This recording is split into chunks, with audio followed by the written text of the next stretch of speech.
those three tenors that you mentioned are the first great improvisers that Coltrane, Sonny Rollins, and myself, we all listened to those guys. You left one out, Don Byas. He was exceptional. Okay, now Lester Young, my brother Tootie, the drummer, he played with Lester, and I know Lester. I knew Lester Young. He was extremely creative. He had his own language and everything.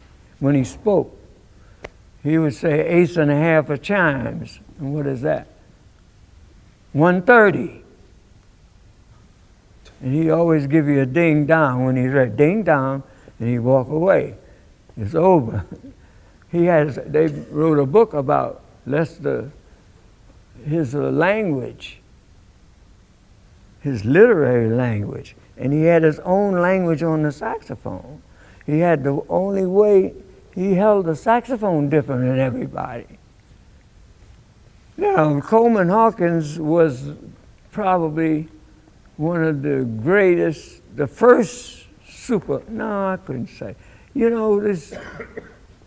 was Chew Berry was playing with Cab Calloway. He was a great saxophone player, and I had a record of his 12-inch vinyl playing Body and Soul too. But Coleman Hawkins is the one that got famous for Body and Soul. And he improvised, and Sonny Rollins says that was his idol, Coleman Hawkins. Now, Ben Webster was the greatest, to me, one of the greatest ballad players at that time. He had a breathy sound on the tenor. And followers of him are people like Paul Gonsalves, who played with Duke also. Duke liked that because of the breathy sound that Ben Webster used to have. And I met Ben, and Ben was a person who liked to play love songs, ballads. He wasn't a great high, fast tempo player, with high technique and all that. He had the technique of playing a love song.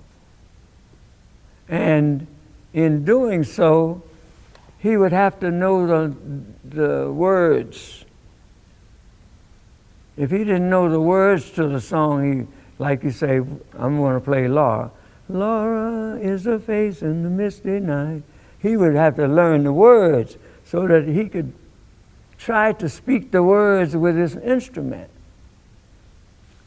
believing that us would win instruments and other instruments. We're trying to imitate the human voice.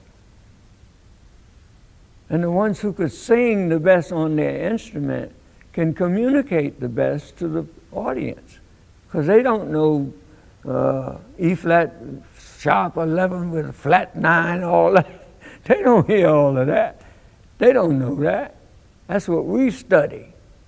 All they know is the sound that they hear and whether that communicates to them a sensitivity or something.